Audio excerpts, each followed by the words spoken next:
머리가 모두 깨져 너덜너덜하고 심지어 목이 잘린 참혹한 모습으로 근처에 있기만 해도 사람들을 죽음으로 이끄는 귀신. 명부에 적힌 대로 죽는 날짜가 되면 시커먼 형태로 나타나 죽음으로 이끄는 귀신. 도망가고 숨어도 끝까지 쫓아가 저승으로 보내버리는 귀신. 이 귀신들이 눈앞에 나타났다면 당신도 저승으로 직행할 수 있습니다. 지금 바로 그 귀신들을 소개해 드리겠습니다.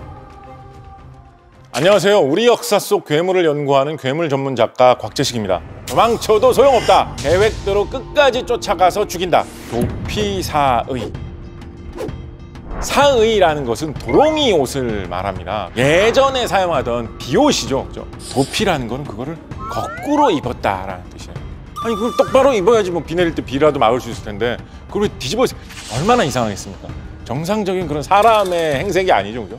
그렇게 도롱이 옷을 이상하게 둘렀다라는 뜻으로 원문에 도피사의라고 묘사되어 있는 귀신. 어떤 귀신일까요? 신비로운 힘이 있어서 사람을 열병을 앓게 해서 죽게 하는 귀신입니다. 또 계획에 따라서 한 집안 사람 모두를 다 죽게 할 수도 있다라고 되어 있죠. 어두운 곳에서도 사람을 잘 알아보고 도망친 사람을 찾아내는 재주도 있어서 숨어있는 사람을 결국 찾아내서 죽게 만들기도 하죠. 이야기책 어우야담 속에는 자기 대신에 친구를 죽게 하려고 도망간 사람을 끝까지 찾아내서 죽이는 이야기가 실려 있죠.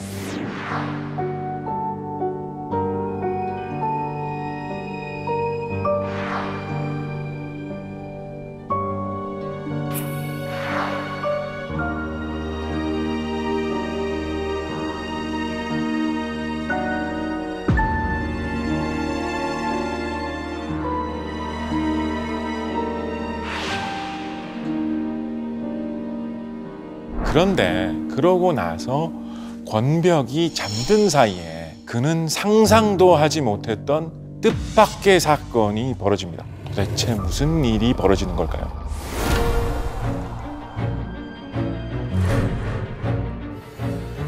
권벽이 집에 가고자 했지만 문득 귀신 둘이 도롱이를 거꾸로 입고 담을 넘어서 곧장 안으로 들어와서는 그가 도망갔다고 하였다.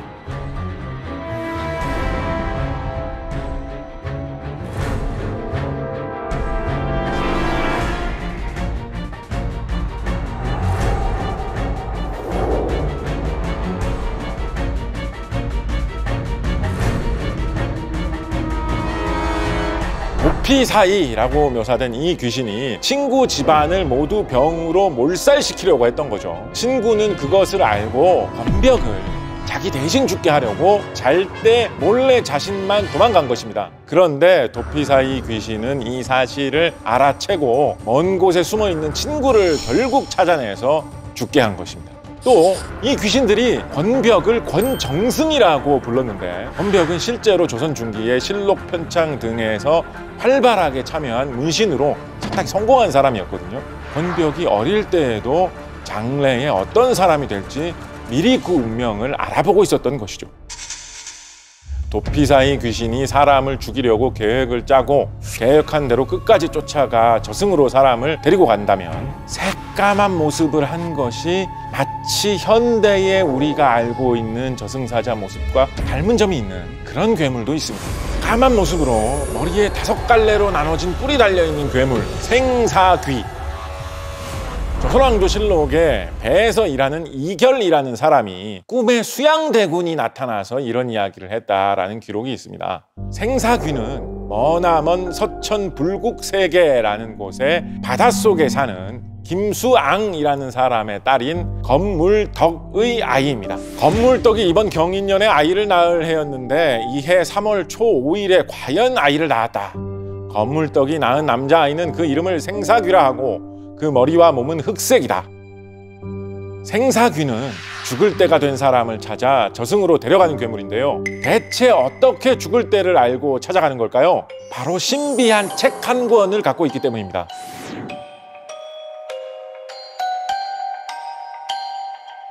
조선국 인명총록책. 이 책 본 사람은 없어요. 뭐 실제 책이 아니니까요. 그런데 책의 제목으로 보면 조선 사람들 모두의 수명, 목숨에 대한 내용이 전부 다 적혀 있는 그런 신비한 책입니다.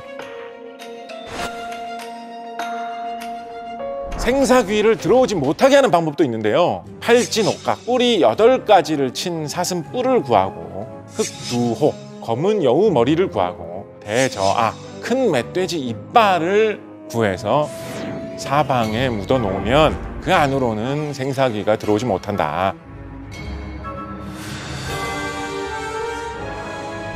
이 이야기가 엄청 중요하다고 생각을 해가지고 쫙 정리를 해가지고 상부에다 이야기를 한 거죠. 그런데 의금부에서는 이처럼 허황된 이야기를 임금에게 전하려고 한 사람은 죽여야 한다라고 보고를 해서 생사귀에 대한 내용을 올렸는데 성종 임금은 사형은 면하게 해 주었다라고 합니다. 어린 시절 오래된 물건을 함부로 손대지 말란 이야기 한 번쯤 들어보시지 않으셨나요? 여기 오래된 나무 한 그루를 잘못 건드렸다가 괴물에게 시달려 죽음을 맞이한 사람들이 있습니다. 얼마나 지독하게 괴롭혔길래 이들은 죽을 수밖에 없었을까요? 고양이와 말을 섞은 듯한 모양으로 커다란 썩은 나무 속 공간에 사는 털이 없는 짐승 목요. 이것을 만나게 되면 불길한 일이 생기고 잘못하면 죽을 수도 있다고 생각했던 괴물입니다. 이익이 쓴 성호사설이라는 책에 기록되어 있죠.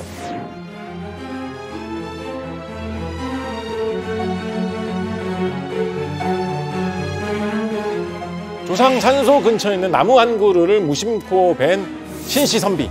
그런데 그 앞에 피말리는 끔찍한 일이 기다리고 있었습니다. 갑자기 요귀가 나타나 그의 집까지 따라와서 정신을 혼미하게 만들고 함께 교접까지 하였다. 결국 정이 서로 가깝게 되자 그는 병이 생겨서 죽기까지 하였으니 이는 반드시 오래 묵은 여우가 화해서 이런 빌미를 만들었을 것이다.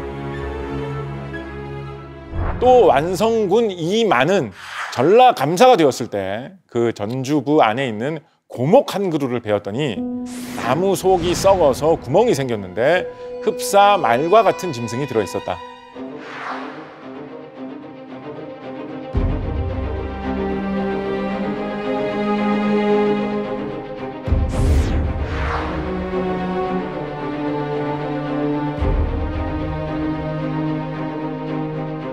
나무 속에서 이렇게 살면서 큰다는 것을 보면 아마 어릴 때는 나무 속에서 뭔가를 먹으면서 수액을 먹거나 벌레를 잡아먹거나 이러면서 사는 그런 형태의 괴물 아니었을까요? 자라면 훨씬 더 커지고 강해져서 뭔가 이렇게 날뛰고 설치고 사람을 해칠 수도 있으니까 주의해야 된다. 이런 내용이죠. 도피 사이 그리고 생사귀가 직접 마주쳐야만 저승행 티켓을 얻을 수 있었다면 근처에 있는 것만으로도 저승행 프리패스권을 쥐게 만드는 괴물도 있습니다. 목이 잘려 죽은 귀신으로 사람들을 병으로 시름시름 앓게 하다가 끝내 죽게 만드는 무두귀. 무두귀는 어떤 한이 맺혀 있길래 사람들을 죽게 만드는 것일까요? 무두귀, 머리가 없는 귀신이다 라는 뜻이죠. 목이 잘려서 목숨을 잃은 사람이 귀신이 되었다 라는 의미로 볼 수 있겠습니다. 승정원 일기 같은 곳에 실려있는 기록을 보면 이 무두귀가 있는 곳에는 사람이 병들어서 죽게 된다라는 것을 이용을 해가지고 저주를 걸려고 하는 사람들이 있었다라고 합니다.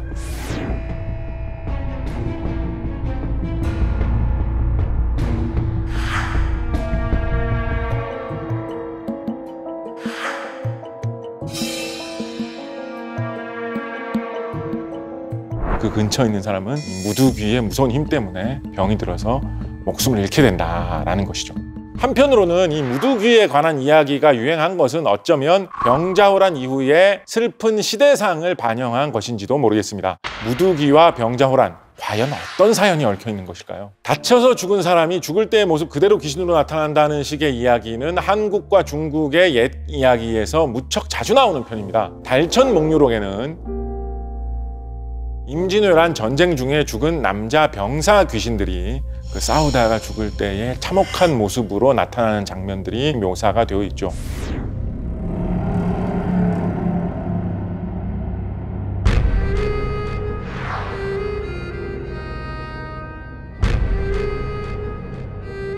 오직 보이는 것은 횃불을 든 한 패가 먼 데서부터 오는데 많은 장정들이 떠들썩하였다. 수많은 장정들, 그들의 정체는 과연 무엇이었을까요? 끔찍한 장면이 펼쳐집니다.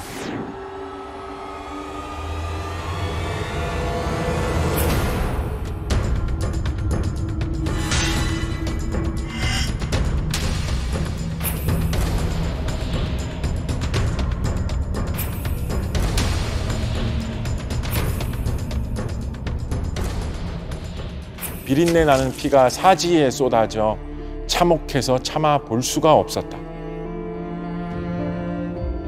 하늘을 향하여 한마디 부르짖고 가슴을 두드리며 통곡하니 산이 흔들리고 흐르는 물도 멎는 듯했다.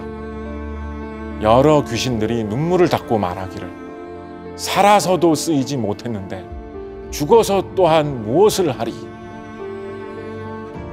이런 식의 옛사람들의 믿음을 표현한 글에 따르면 전쟁 때 목이 잘려서 목숨을 잃은 사람, 이런 사람들은 귀신이 되어서도 머리가 없는 귀신, 무두귀가 된다라고들 생각을 했겠죠. 강도몽유록에서는 병자호란 중에 죽은 여자 귀신 15명이 어느 날 밤에 나타나는 장면이 묘사가 되어 있죠.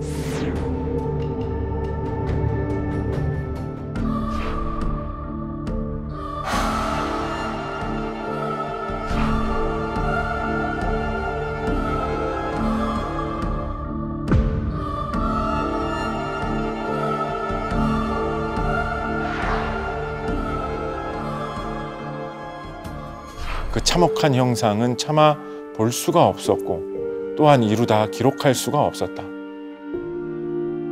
이 병자호란 같은 경우에는 청나라 군대에게 이제 조선 군대가 이제 치욕적으로 항복한 일로 워낙에 역사적으로 많이 알려졌잖아요. 한편으로는 벼슬 높은 사람들, 병자호란 벌어졌을 때는 항복합시다 라고 해가지고 항복하고 나서 그 사람들 계속 대신이고 높은 벼슬을 하는 양반들이고 그렇죠. 따지고 보면 잘 살았어요, 물질적으로는. 그런데 병자호란 때 여성들은 가르친 대로 궁지에 몰리면 적에게 항복하거나 적에게 붙잡혀 갈 바에는 차라리 스스로 목숨을 끊어야 된다. 그거를 따라서 뭐 물에 뛰어들거나 이런 사람들 엄청 많았거든요.